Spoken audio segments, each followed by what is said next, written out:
Imagínate despertar un día y encontrar que la persona en quien más confiabas, la persona a quien protegiste, la persona a quien le abriste las puertas de tu organización, de tu mundo, de tu estructura de poder, ya está del otro lado. Ya habló, ya entregó todo lo que sabía, ya no hay vuelta atrás. Así, de golpe, sin aviso, sin señales claras, sin que nadie lo viera venir.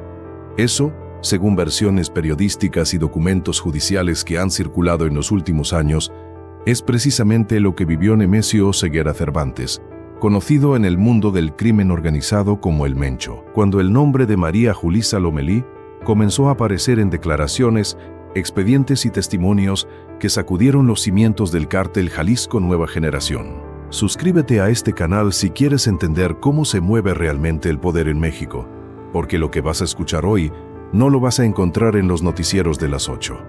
El tema del que vamos a hablar esta noche es incómodo. Es de esos temas que mucha gente prefiere no tocar porque mueve estructuras, porque toca intereses, porque pone nombres en contextos que resultan peligrosos. Pero también es un tema que, si lo entiendes bien, te da una perspectiva completamente diferente sobre cómo funciona el crimen organizado en México, sobre cómo se construyen y cómo se destruyen los imperios del narco, y sobre cómo una sola persona, en el lugar correcto y con la información correcta, puede cambiar el curso de toda una organización. Hoy vamos a hablar del rancho que se convirtió en el escenario de una de las traiciones más sonadas de la historia reciente del cártel Jalisco Nueva Generación. Hoy vamos a hablar de María Julisa del Mencho y de lo que pasó en ese pedazo de tierra que, según documentos judiciales y reportes de inteligencia, fue mucho más que una simple propiedad. Para entender todo esto necesitamos ir al principio, no al principio de esta historia en particular, sino al principio del cártel Jalisco Nueva Generación como organización. Porque si no entiendes de dónde viene el CGNG, si no entiendes cómo creció, cómo se consolidó, cómo llegó a ser lo que es hoy, entonces lo que pasó con María Julisa y el rancho no va a tener el peso que merece. Así que vamos paso a paso, porque esta historia lo necesita. El cártel Jalisco Nueva Generación no nació de la nada. Sus raíces están en el cártel del milenio, en la estructura que dejó Armando Valencia Cornelio cuando fue capturado en 2003 y en los restos del cártel de Sinaloa que operaban en la región del Pacífico mexicano. Nemesio Oseguera Cervantes, el Mencho, no era un personaje desconocido en ese mundo. Había pasado tiempo en Estados Unidos, había tenido problemas legales allá, había regresado a México y se había ido abriendo camino en las jerarquías del narco con una combinación de violencia calculada, capacidad de negociación y, sobre todo, una habilidad casi instintiva para rodear de personas leales. Eso era lo que distinguía al Mencho de otros líderes del crimen organizado: la obsesión por la lealtad. Por eso, cuando alguien la rompía, las consecuencias eran devastadoras no solo para quien traicionaba, sino para toda la estructura que había alrededor. El CGNG fue ganando territorio con una velocidad que sorprendió a los propios analistas de seguridad. En pocos años, pasó de ser una organización regional a convertirse en uno de los cárteles más poderosos del mundo, con presencia en más de 20 estados de la República Mexicana y con tentáculos que llegaban hasta Europa, Asia y Sudamérica. No era solo un grupo dedicado al tráfico de drogas. Era una estructura empresarial criminal con divisiones de logística, de lavado de dinero, de corrupción institucional, de inteligencia y contrainteligencia. Y en esa estructura, los ranchos jugaban un papel fundamental. No eran solo propiedades, eran centros de operación, de entrenamiento, de almacenamiento y en muchos casos de reuniones estratégicas donde se tomaban decisiones que luego afectaban a miles de personas. ¿Alguna vez te has preguntado cómo es que una organización criminal puede operar durante años, incluso décadas, sin ser completamente desarticulada? La respuesta no es simple, pero tiene que ver con varios factores: la corrupción institucional, la capacidad de adaptación, el control territorial y, sobre todo, el manejo cuidadoso de la información. El narco sabe que la información es poder. Sabe que quien controla los secretos, controla la organización. Por eso la traición de alguien con acceso a información privilegiada es, para una organización como el CGNG, mucho más que una afrenta personal. es una herida en el corazón mismo de su capacidad operativa. Y en los próximos minutos vas a entender exactamente por qué el caso de María Julisa y el rancho representa exactamente eso. Para hablar de María Julisa, necesitamos hablar primero del entorno en el que se movía. No es posible entender su historia sin entender el ecosistema que la rodeaba, el mundo en el que operaba, las relaciones que tejió y el lugar que ocupó dentro de la estructura del CNG. Según versiones que han circulado en expedientes judiciales y reportes periodísticos, María Julisa Lomelí no era un nombre menor dentro de la organización. No era alguien que estuviera en los márgenes. Era alguien que por distintas razones tenía acceso a información que muy pocas personas manejaban. Y eso, en el mundo del narco, la convertía en un activo valioso, pero también en un riesgo potencial. El narco tiene una lógica muy particular para seleccionar a las personas que forman parte de sus círculos más cercanos. No basta con ser violento, no basta con ser leal en tiempos de bonanza. Lo que cuenta es la demostración de lealtad en los momentos difíciles, en los momentos de presión, en los momentos en que la salida más fácil es entregar a los demás para salvar el propio pellejo. Es en esos momentos cuando se conoce de verdad el temple de una persona. Y es precisamente en esos momentos cuando las organizaciones como el CNG más se exponen, porque el estrés y la presión pueden romper los lazos más sólidos. Lo que ha trascendido en distintos medios y documentos judiciales es que el nombre de María Julisa comenzó a aparecer en el contexto de investigaciones que estaban llevando a cabo autoridades mexicanas y estadounidenses sobre las operaciones del CNG en ciertas regiones del país. Y aquí es donde la historia empieza a volverse más compleja, más llena de matices, más difícil de reducir a una narrativa simple. Porque no estamos hablando de una sola decisión tomada en un momento de debilidad. Estamos hablando de un proceso, de una serie de eventos que se fueron encadenando de una manera que, vista en retrospectiva, parece inevitable, aunque en su momento nadie dentro de la organización la vio venir. El rancho del que hablamos hoy no es solo un predio, es un símbolo. Es el lugar donde, según lo que ha trascendido, se llevaron a cabo algunas de las actividades más relevantes de la estructura local del CNG. No vamos a dar una ubicación exacta porque ese no es el propósito de este documental. El propósito es entender qué significó ese rancho dentro de la narrativa mayor. ¿Qué pasó ahí que lo convirtió en el escenario de una historia que sigue dando de qué hablar? Y para eso necesitamos seguir construyendo el contexto, seguir armando el rompecabezas. Uno de los elementos que más llama la atención cuando se revisa la información disponible sobre este caso es la velocidad con la que las cosas se movieron. En el narco, como en cualquier estructura de poder, hay un principio básico. Cuando alguien empieza a hablar, el tiempo se convierte en el bien más escaso. Cada hora que pasa es una hora en la que la información que se entregó puede usarse para desmantelar estructuras, para detener operaciones, para capturar a personas, y cuando la información viene de alguien que estuvo en el círculo cercano, el daño potencial es exponencialmente mayor.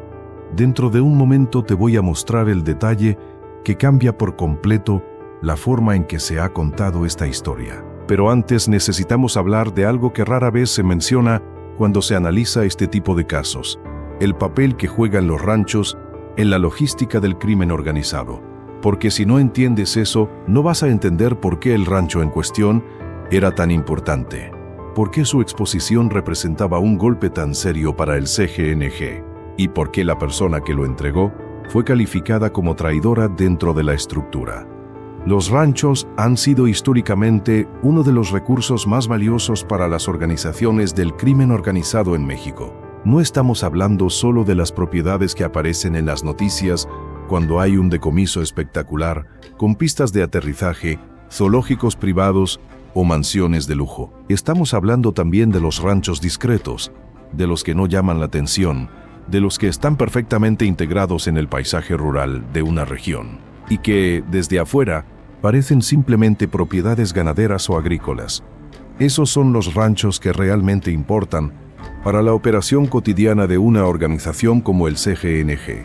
Son los que sirven como puntos de descanso para grupos armados, como centros de almacenamiento temporal, como lugares de reunión donde se toman decisiones que no pueden tomarse en entornos urbanos donde los riesgos de vigilancia son mayores. De acuerdo con documentos y reportes que han sido publicados por medios especializados en seguridad, el rancho en cuestión tenía características que lo hacían particularmente valioso para las operaciones del CGNG en esa zona. No era el rancho más grande ni el más lujoso, era el rancho más conveniente, el más estratégicamente ubicado, el que ofrecía las condiciones ideales para llevar a cabo ciertas actividades sin levantar demasiadas sospechas. Y esa conveniencia, ese valor estratégico, es exactamente lo que hizo que su exposición fuera tan significativa. Ahora bien, ¿cómo llegó María Julissa a tener el conocimiento suficiente sobre ese rancho y sobre las operaciones que ahí se llevaban a cabo? Esa es la pregunta central, y la respuesta, como casi todo en el mundo del narco, es más complicada de lo que parece a primera vista. No es una respuesta de una sola línea. Tiene capas, tiene historia, tiene contexto y tiene inevitablemente personas. En el mundo del crimen organizado, el acceso a la información privilegiada no se compra, al menos no directamente. Se gana a través de relaciones, a través de confianza acumulada, a través de demostraciones repetidas de lealtad y de utilidad para la organización. Alguien que llega a conocer los detalles de las operaciones de un rancho como el que estamos describiendo, es alguien que pasó tiempo construyendo credibilidad dentro de la estructura. No es alguien que llegó de fuera y de repente tuvo acceso a todo. Es alguien que fue parte del engranaje durante el tiempo suficiente como para que la organización bajara la guardia. Y aquí es donde el caso de María Julissa empieza a volverse verdaderamente interesante desde el punto de vista analítico, porque lo que sugieren los documentos disponibles no es la historia de alguien que traicionó por dinero, aunque eso siempre es un factor posible. Lo que sugieren es algo más complejo, algo que tiene que ver con las dinámicas internas de la organización, con los conflictos que inevitablemente surgen cuando una estructura crece tan rápido como creció el CGNG, y con las decisiones que se toman cuando alguien siente que su posición dentro de esa estructura está en riesgo. El CGNG creció muy rápido, eso es un hecho. Y cuando una organización crece muy rápido, surgen tensiones que son difíciles de manejar, surgen disputas de poder entre los distintos liderazgos regionales, surgen conflictos sobre el control de plazas y rutas, surgen problemas de coordinación y de comunicación que en organizaciones más pequeñas y más manejables no existirían. Y en ese caldo de cultivo, las lealtades se vuelven mucho más frágiles de lo que parecen desde afuera. Ya estamos a punto de llegar a la parte que casi nadie menciona cuando se habla de este caso, la parte que tiene que ver no solo con lo que María Julissa hizo, sino con las razones que, según lo que ha trascendido, la llevaron a hacer lo que hizo. Y esa parte es fundamental para entender el caso en su totalidad, para no quedarse con una versión superficial que reduzca todo a una simple historia de traición y de venganza. Pero antes de llegar ahí, necesitamos hablar del contexto más amplio, del momento en que todo esto sucedió. Porque el timing importa. En el mundo del crimen organizado, el timing siempre importa. El momento en que alguien decide hablar, el momento en que alguien decide entregar información, nunca es aleatorio. Siempre responde a circunstancias concretas, a presiones específicas, a un cálculo que desde dentro tiene una lógica determinada. El periodo en el que se ubican los eventos relacionados con el rancho y con María Julissa fue un periodo de enorme presión para el CGNG, no solo por las operaciones de seguridad que se estaban llevando a cabo tanto en México como con colaboración de agencias estadounidenses, sino también por los conflictos internos que estaban sacudiendo a la organización. El CGNG venía de un ciclo de expansión agresiva que le había permitido ganar territorio a ritmos que ninguna otra organización criminal había logrado en la historia reciente de México. Pero esa expansión tenía un costo: la dilución del control centralizado, la multiplicación de las estructuras regionales, la necesidad de delegar en personas cuya lealtad absoluta era, cuando menos, difícil de garantizar. En ese contexto, el Mencho operaba desde una posición que hacia afuera parecía de fortaleza absoluta. El CGNG era presentado en los medios como una organización monolítica, como una máquina de guerra perfectamente coordinada. Pero hacia adentro, de acuerdo con distintas fuentes y análisis publicados por expertos en seguridad, la realidad era más matizada.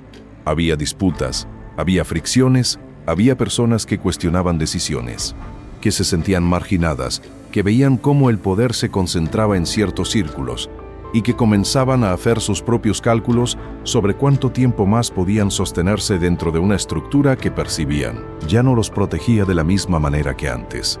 ¿Cuántas veces hemos visto esa historia en la historia del narco mexicano? ¿Cuántas veces hemos visto cómo alguien que era parte integral de una organización, alguien en quien se confiaba, alguien que tenía acceso a los secretos más importantes, termina del otro lado? No por una decisión repentina, sino por un proceso gradual de distanciamiento y de reposicionamiento. La historia de María Julissa, si es que se puede reconstruir con base en lo que ha trascendido, parece seguir ese mismo patrón. No es la historia de alguien que un día se despertó y decidió traicionar. Es la historia de alguien que fue tomando decisiones una tras otra en un contexto de presión creciente y que eventualmente llegó a un punto sin retorno. Ahora detengámonos un momento en el rancho, en lo que representaba, en lo que estamos hablando de un predio cualquiera. Estamos hablando, según lo que ha trascendido en distintos reportes, de un lugar que concentraba información, recursos y conexiones que eran fundamentales para las operaciones del CGNG en esa región. Un lugar donde se guardaban no solo materiales y equipamiento, sino también, y esto es lo que más importa para entender el alcance de la situación, información sobre personas, sobre estructuras, sobre rutas, sobre contactos. Ese tipo de información es, en el mundo del crimen organizado, más valiosa que cualquier cargamento de droga o cualquier suma de dinero. Cuando esa información cae en manos de las autoridades, el daño no es solo inmediato, no es solo la operación de ese rancho en ese momento. El daño se proyecta hacia atrás, hacia las conexiones que se pueden reconstruir a partir de esa información, y hacia adelante, hacia las operaciones que se pueden anticipar, interceptar o desmantelar antes de que se lleven a cabo. Por eso la entrega de un rancho como este en las circunstancias que estamos describiendo representó para el CGNG algo mucho más grave que la pérdida de una propiedad. Y aquí es donde la historia da un giro que muy pocos análisis han mencionado con la claridad que merece, porque lo que pasó después de la exposición del rancho no fue solo una cacería, no fue solo una operación de seguridad dirigida a detener o neutralizar a los involucrados. Fue algo más sistémico, más profundo, más revelador de cómo opera realmente el CGNG cuando siente que su integridad interna ha sido violada. En el mundo del crimen organizado, cuando hay una traición, la respuesta no siempre es la que uno esperaría.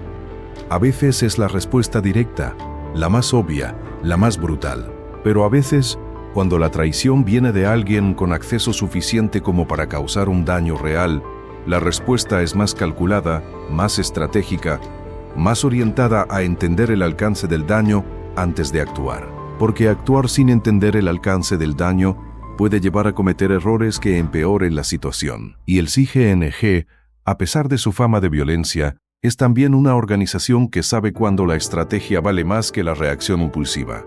Lo que ha trascendido sobre las semanas y los meses que siguieron a la situación relacionada con María Julissa y el rancho es que hubo un proceso de auditoría interna dentro de la organización. Un proceso de revisión de quién sabía qué, de quién tuvo acceso a cuál información, de quién podría haber facilitado las condiciones para que todo esto pasara. Y ese proceso de auditoría, según versiones periodísticas, generó tensiones adicionales dentro de la organización, porque la desconfianza, una vez instalada, tiene una tendencia a expandirse. Piénsalo así.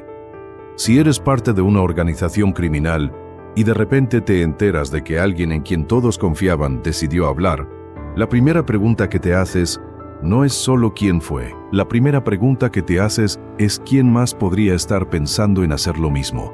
Y esa pregunta, multiplicada por todos los miembros de la organización que también se la están haciendo al mismo tiempo, genera un clima de paranoia y de sospecha que puede ser tan dañino para la estructura como la propia traición original. Eso es lo que, de acuerdo con distintos análisis y reportes, estuvo pasando dentro del CGNG durante el periodo posterior al caso del rancho.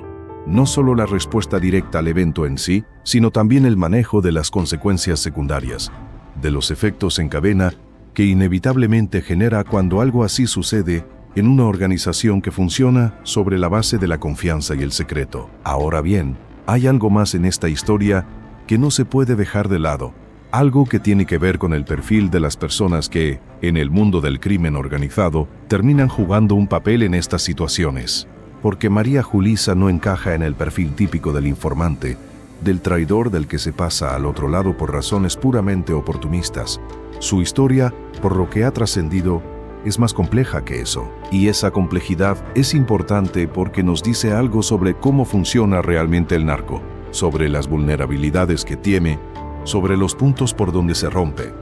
El CGNG, como todas las grandes organizaciones del crimen organizado, tiene una estructura que en la cúspide parece monolítica, pero que en los niveles intermedios y en las capas de apoyo es mucho más heterogénea, mucho más fluida, mucho más dependiente de personas que no fueron reclutadas de la manera tradicional. Y esas personas, las que entraron a la organización por caminos no convencionales, son también las que con mayor frecuencia terminan siendo los puntos de quiebre. No porque sean menos capaces o menos comprometidas necesariamente, sino porque su integración a la estructura de poder de la organización nunca fue completa. Siempre hubo una distancia, una línea que no se cruzó completamente, una parte de su lealtad que quedó en un terreno ambiguo, y esa ambigüedad, en situaciones de presión extrema, puede ser determinante.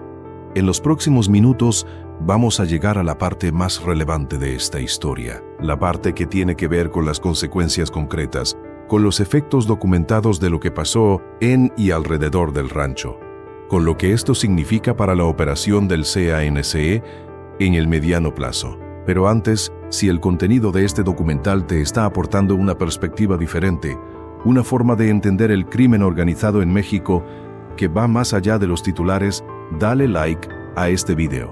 Eso nos ayuda a seguir produciendo investigaciones como esta y hacerlas llegar a más personas que, como tú, quieren entender lo que realmente está pasando en este país. Las consecuencias del caso del rancho y de la situación relacionada con María Julissa se pueden analizar en varios niveles. En el nivel más inmediato, más visible, está lo que cualquier investigación periodística o análisis de seguridad registraría: la exposición de ciertos elementos operativos de la organización, la detención o persecución de personas vinculadas a esos elementos, la alteración de ciertas rutas o estructuras de operación. Eso es lo que aparece en los reportes, en los comunicados oficiales, en las notas de los medios. Es el nivel de la superficie. Pero debajo de esa superficie hay otro nivel de consecuencias que es igual de importante y que es mucho menos visible en los reportes públicos. Es el nivel de las dinámicas internas, de los cambios en la cultura de la organización, de los ajustes que se hacen en los protocolos de seguridad interna, de las decisiones sobre quién recibe acceso a qué tipo de información a partir de ese momento. Ese nivel de consecuencias no aparece en los comunicados ni en las notas periodísticas, pero es el que determina, a largo plazo, la capacidad de la organización para seguir operando. Y hay un tercer nivel de consecuencias que es el más difícil de medir, pero quizás el más significativo de todos. Es el nivel de lo que podríamos llamar el capital simbólico de la organización. En el mundo del crimen organizado, la percepción de invulnerabilidad es en sí misma un activo estratégico. Cuando una organización como el CGNG proyecta la imagen de que nadie se atreve a traicionarla, de que sus mecanismos de control son tan efectivos que cualquier intento de colaborar con las autoridades está condenado al fracaso. Esa percepción tiene efectos concretos, disuade a potenciales informantes, refuerza la lealtad de los miembros actuales, complica el trabajo de las agencias de inteligencia que dependen de fuentes internas.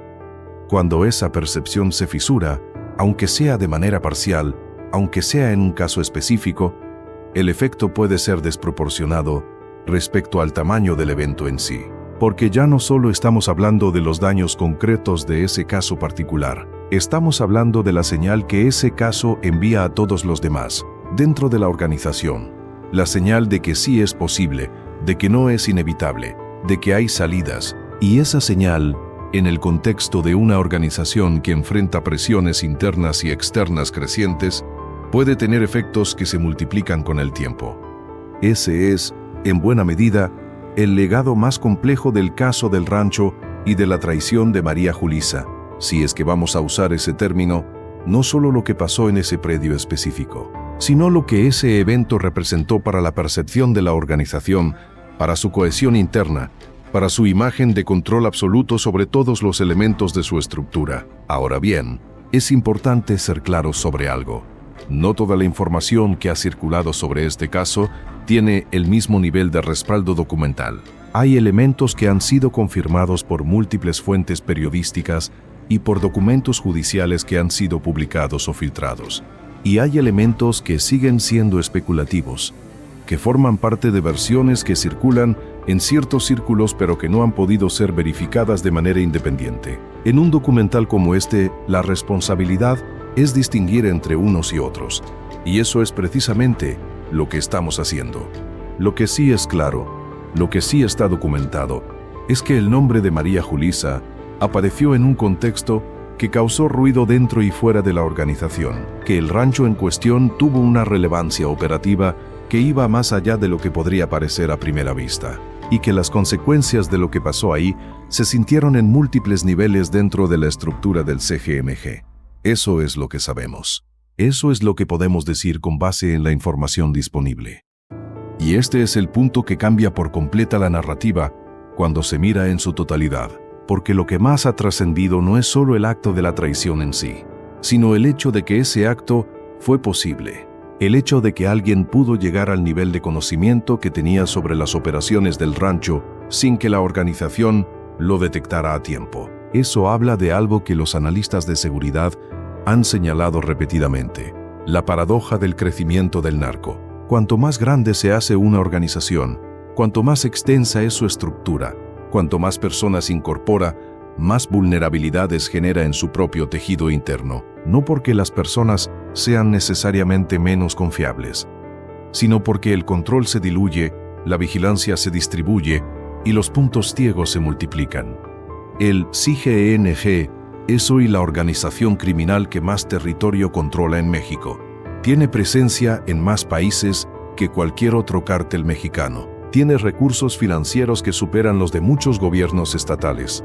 Tiene capacidad de fuego que rivaliza con cuerpos de seguridad convencionales. Y tiene al mismo tiempo todas las vulnerabilidades que acompañan a ese nivel de desarrollo organizacional. Las mismas vulnerabilidades que en el caso del rancho de María Julissa quedaron expuestas de una manera que sigue incomodando a quienes están dentro de la organización.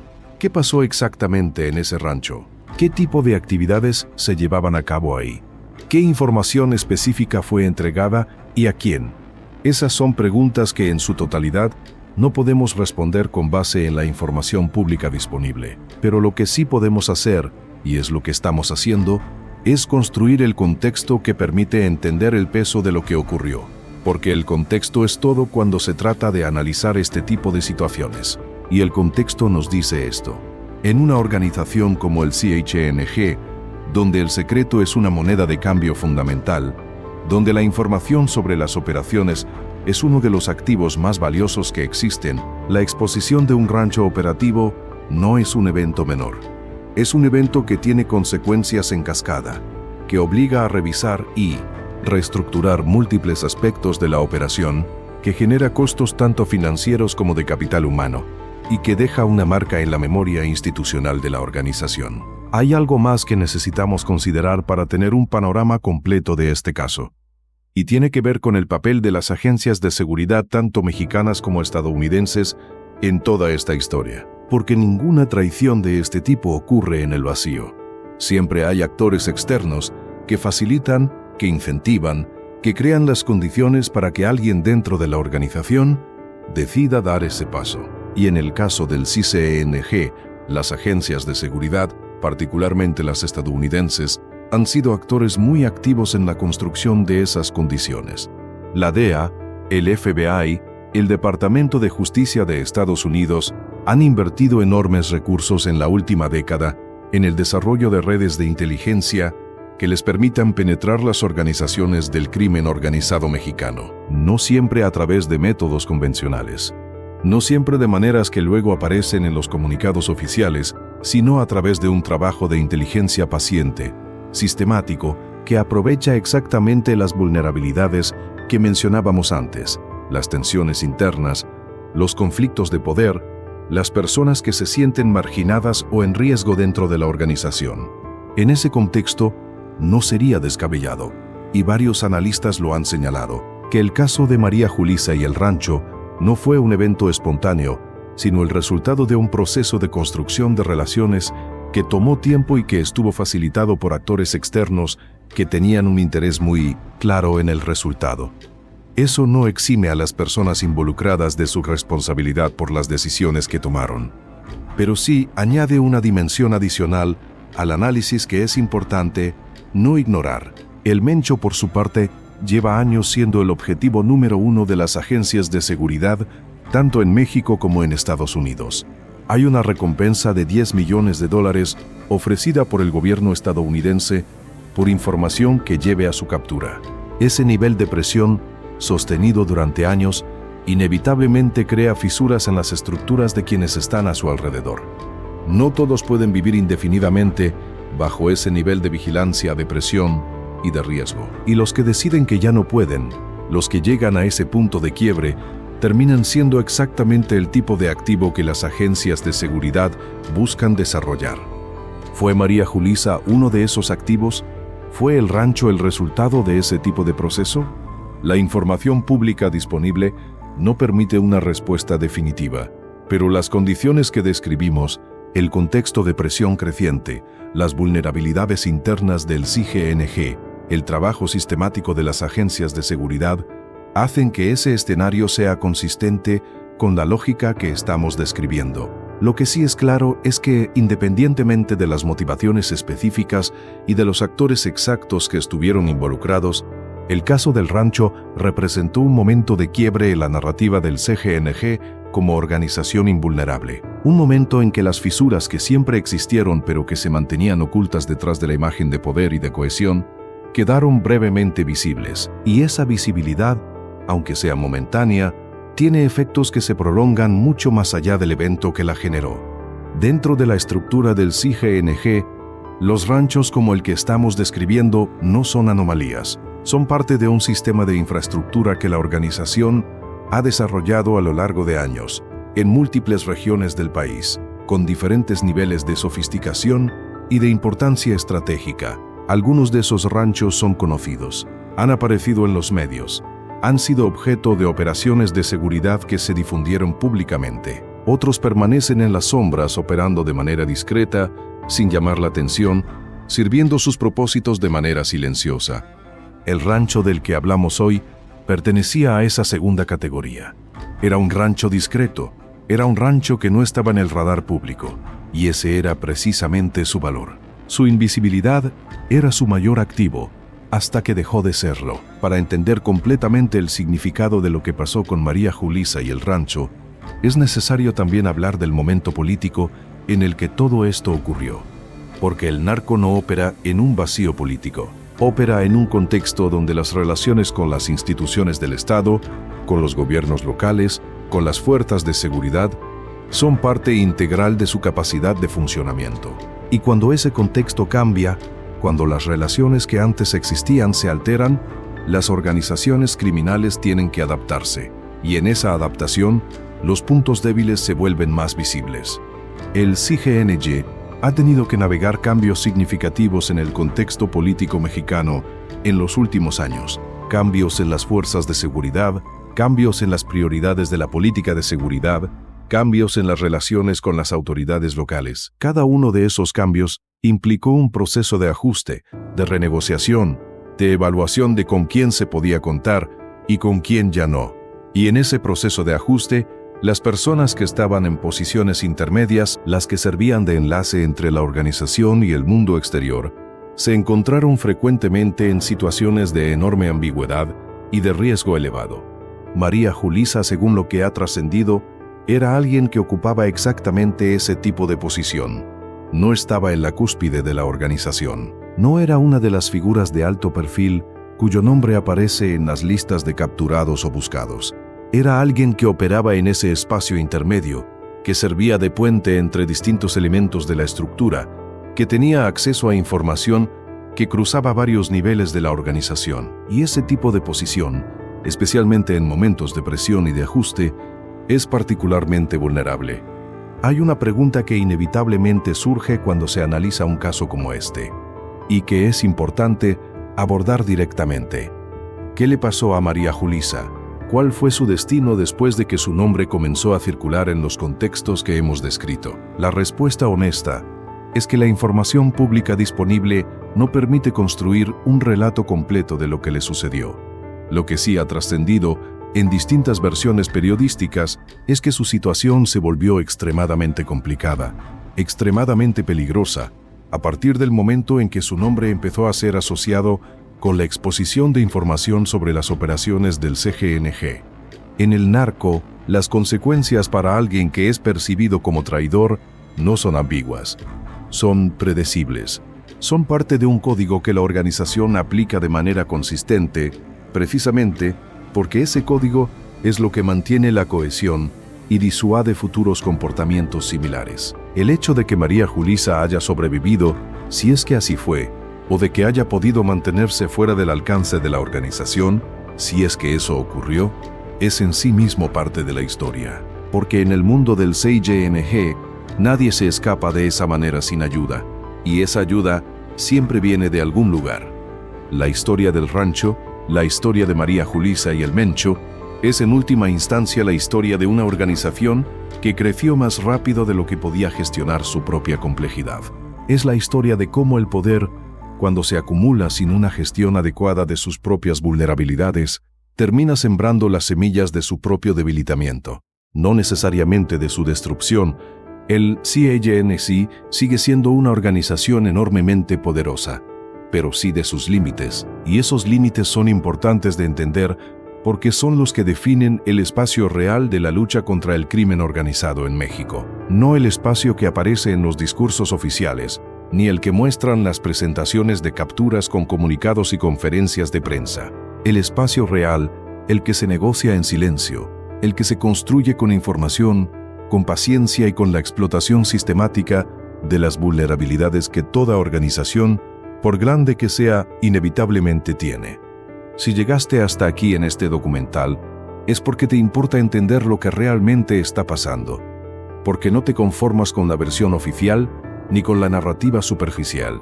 Y eso es exactamente lo que necesita México: ciudadanos informados, que pregunten, que cuestionen, que exijan una comprensión más profunda de los fenómenos que nos afectan a todos. Activa la campanita para no perderte los próximos documentales de este canal, donde vamos a seguir destapando las historias que no aparecen en los noticieros principales. La historia del rancho donde María Julissa traicionó al Mencho y al CGNG no es solo la historia de una persona y de una decisión. Es la historia de un sistema. Es la historia de cómo el poder se construye, de cómo se sostiene y de cómo eventualmente siempre encuentra sus propios límites. El CGNG seguirá siendo una de las organizaciones criminales más poderosas del mundo. El Mencho seguirá siendo uno de los hombres más buscados del planeta. Pero el rancho ya no existe de la misma manera. La información que ahí se guardaba ya no está solo en las manos de la organización. Y eso, en el mundo del narco, es un cambio que no se puede revertir. ¿Qué viene después? ¿Qué significa esto para el futuro del CGNG, para la política de seguridad en México, para las personas que viven en las regiones donde la organización tiene presencia? Esas son preguntas que no tienen respuestas simples, pero son preguntas que merece la pena seguir haciendo, seguir investigando, seguir poniendo sobre la mesa, porque la única manera de entender el presente es seguir cuestionando el pasado. Déjame en los comentarios qué parte de esta historia te hizo más ruido: el papel del rancho en la operación del CGNG, las motivaciones de María Julissa, el papel de las agencias de seguridad en todo esto.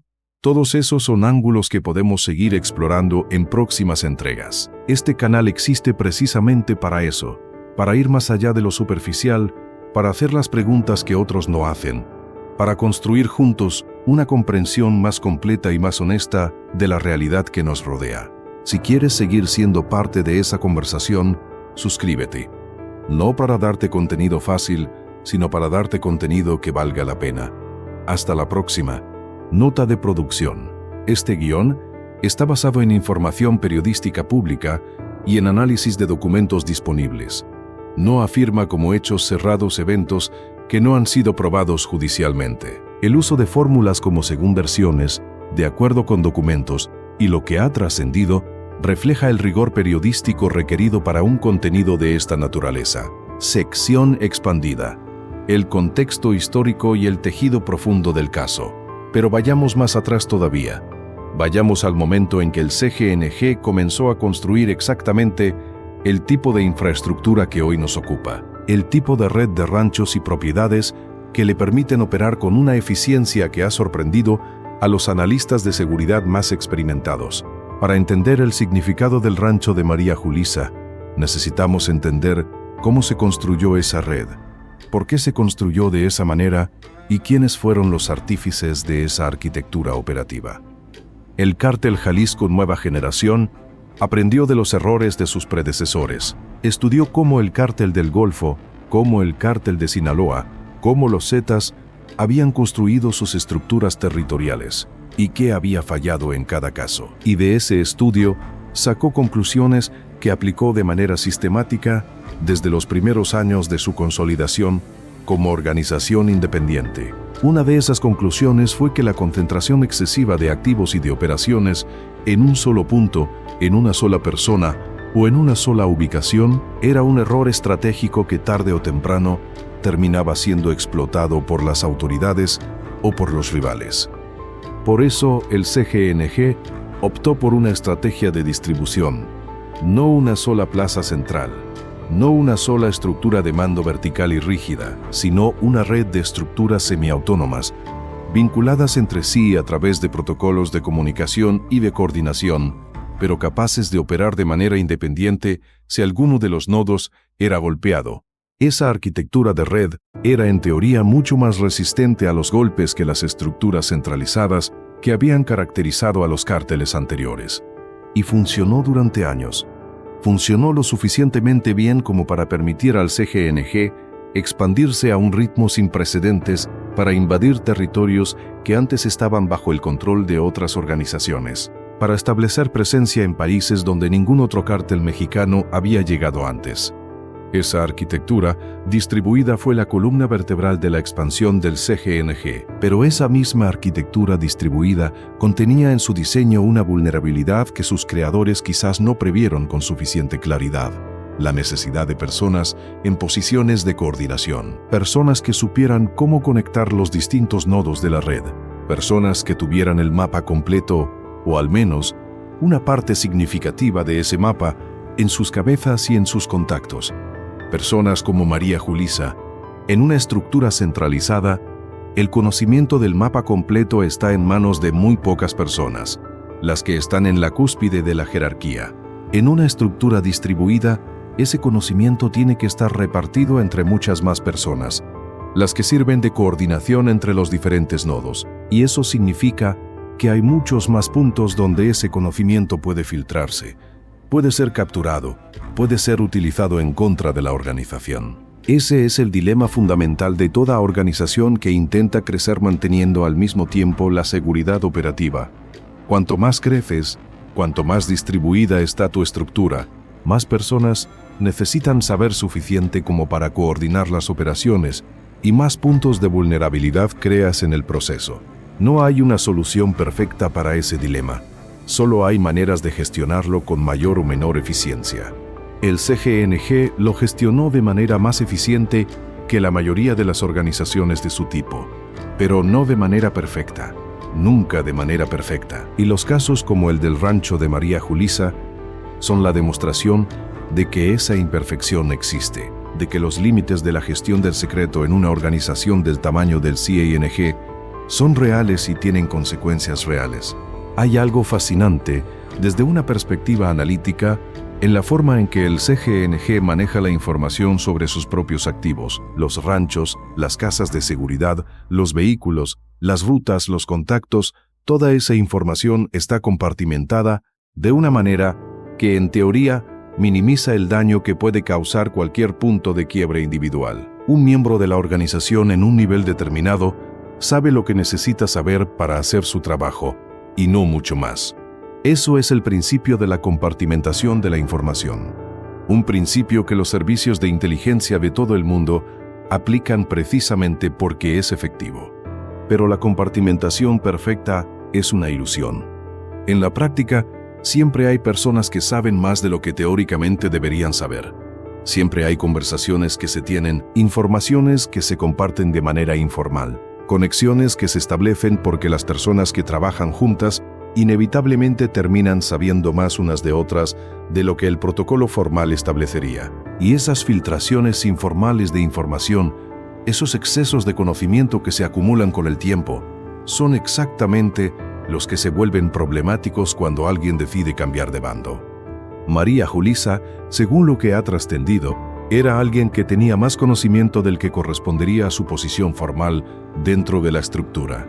No porque la organización hubiera cometido un error obvio al darle ese acceso, sino porque con el tiempo, en el trabajo cotidiano, en las interacciones que son inevitables en cualquier organización, ese conocimiento se había acumulado de manera natural. Y ese conocimiento acumulado fue, eventualmente, lo que la convirtió en un activo tan valioso para quienes querían penetrar la estructura del CGNG.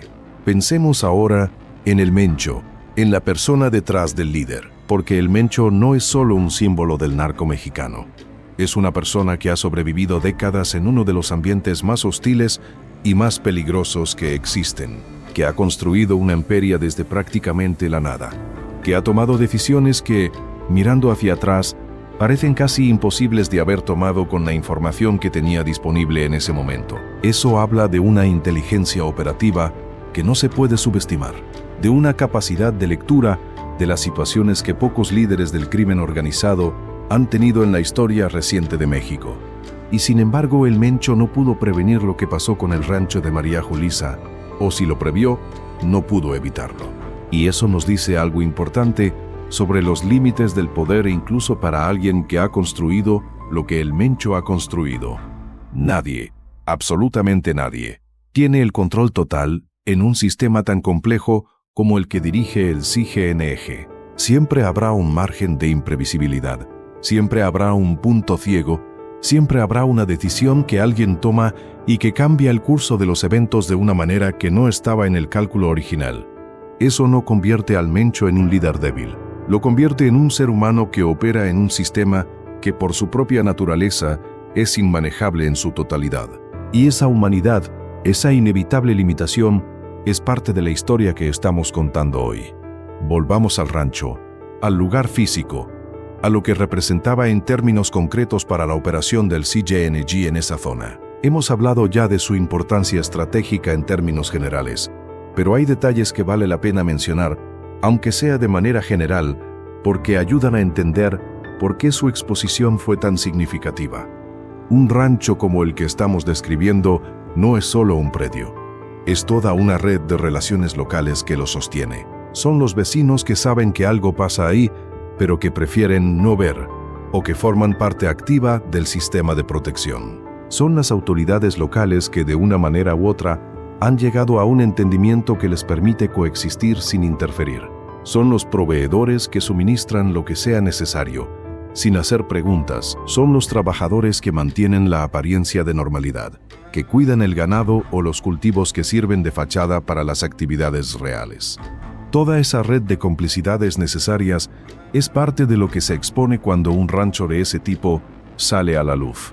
No solo el predio en sí, no solo los activos que estén físicamente ahí, sino también esa red invisible de relaciones que lo sostenía y que una vez expuesta, tiene que ser desmantelada, tiene que ser reconstruida desde cero en algún otro lugar con algún otro conjunto de personas, a un costo que no es solo financiero sino también de tiempo y de energía organizacional.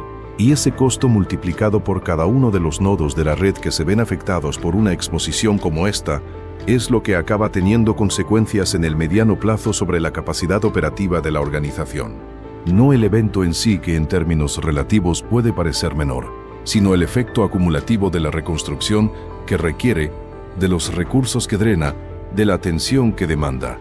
En ese sentido, el caso del rancho de María Julissa ilustra perfectamente algo que los analistas de seguridad repiten frecuentemente, pero que rara vez se entiende bien en el debate público. La lucha contra el crimen organizado no se gana con golpes espectaculares.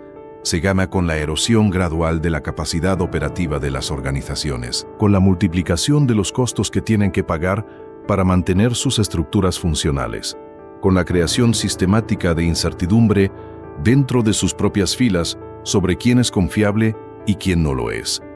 El rancho de María Julissa fue un fragmento de esa estrategia más amplia, un fragmento que, en el contexto correcto, tuvo efectos que van mucho más allá de lo que cualquier titular de periódico pudo capturar.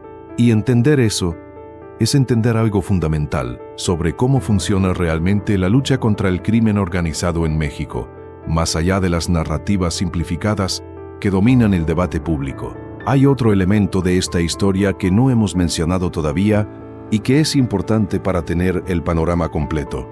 Tiene que ver con la familia, con el papel que las relaciones familiares juegan en el mundo del narco, y específicamente en el caso del CIANG y de las personas que están en su órbita. Porque el narco mexicano, a diferencia de otras organizaciones criminales en el mundo, tiene una relación muy particular con los vínculos familiares. Los usa como mecanismo de reclutamiento, como herramienta de control, como sistema de garantías y al mismo tiempo como fuente de vulnerabilidad.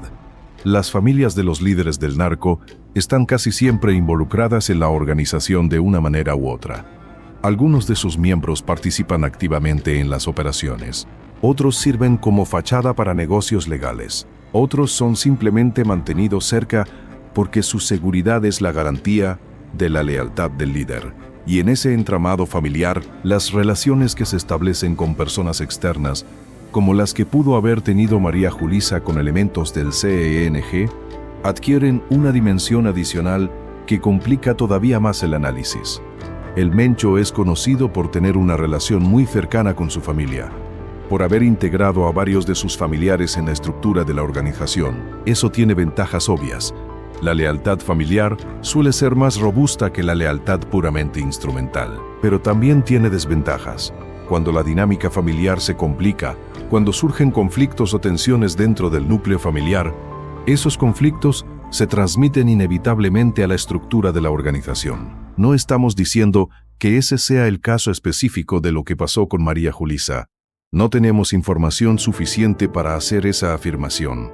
Pero el contexto familiar siempre es relevante cuando se analiza el narco mexicano, y especialmente cuando se analiza el CGNG, que es una organización donde las lealtades familiares han jugado un papel central desde su fundación. Lo que sí es claro es que María Julissa, sea cual sea la naturaleza exacta de sus vínculos con la organización, era alguien que estaba en una posición que requería niveles de confianza que van más allá de los que se otorgan a los simples colaboradores. Y eso hace que su historia sea particularmente reveladora de cómo funciona el CGNG en sus niveles más internos. Hablemos también de lo que sigue, de lo que está pasando ahora mientras vemos este documental, con la organización y con los elementos de esta historia. El CGNG no se detuvo. Las organizaciones criminales nunca se detienen por un evento como el que estamos describiendo. Se adaptan, se reestructuran, aprenden de lo que pasó y continúan. Esa es una de las características más frustrantes, pero también más importantes de entender sobre el crimen organizado a esta escala: su resiliencia. Pero esa resiliencia tiene un costo. Cada vez que una organización tiene que reestructurarse, tiene que dedicar recursos a reconstruir lo que se perdió. Tiene que identificar y cerrar las brechas que quedaron abiertas. Tiene que reconstruir la confianza interna que se vio erosionada. Y mientras está dedicando recursos a eso, está menos disponible para las operaciones normales, para la expansión, para el desarrollo de nuevas estructuras. Hay un costo de oportunidad que se paga siempre, aunque no siempre sea visible desde afuera. En el caso del CIANG, esos costos se han ido acumulando en los últimos años, no solo por casos como el del rancho de María Julissa, también por las operaciones de seguridad que han golpeado distintos elementos de su estructura, por las capturas de figuras de segundo nivel que han obligado a reorganizaciones costosas, por los conflictos con otras organizaciones que han requerido desviar recursos de otras actividades. El CGNG de hoy, aunque sigue siendo extraordinariamente poderoso, no es exactamente el mismo que el de hace 5 o 10 años. Es una organización que ha madurado, que ha aprendido de sus vulnerabilidades, pero que también lleva cicatrices. Y esas cicatrices importan. Importan porque son parte de la historia real de la organización, la que no aparece en las narrativas del todopoderoso cártel, que no tiene debilidades. Importan porque nos recuerdan que incluso las organizaciones más poderosas son finitas, son vulnerables, son susceptibles de ser erosionadas con el tiempo. Eso no significa que el problema del CIGNG tenga una solución fácil o cercana. Significa que la solución, si existe, pasa por entender esa vulnerabilidad y explotarla de manera sistemática. Antes de cerrar este documental, hay una reflexión más que quiero compartir. Una reflexión sobre lo que significa para México, para la sociedad mexicana, para las personas comunes que viven en los territorios donde el CIGNG tiene presencia, lo que estamos describiendo. Porque es fácil analizar estas historias desde una perspectiva estratégica, desde la perspectiva del poder y del contrapoder, y perder de vista que detrás de cada uno de estos eventos hay personas reales, hay comunidades reales, hay vidas que se ven afectadas de maneras que ningún análisis estratégico puede capturar completamente. Los ranchos como el del que hemos hablado hoy no existen en el vacío.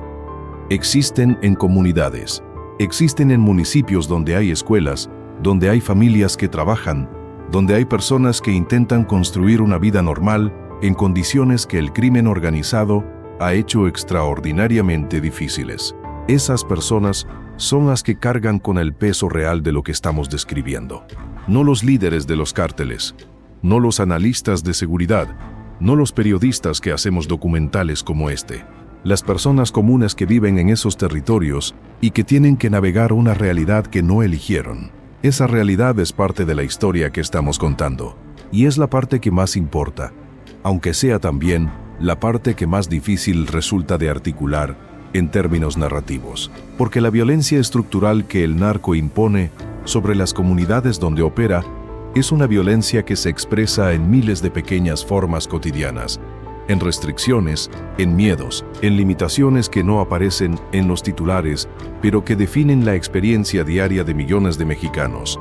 El caso de María Julissa y el rancho es, en ese sentido, también la historia de una comunidad que vivió durante años con ese rancho en su territorio, que supo o sospechó lo que ahí pasaba, que tuvo que convivir con la realidad de esa presencia sin poder decir nada, sin poder hacer nada, sin tener ningún mecanismo efectivo para cambiar esa situación.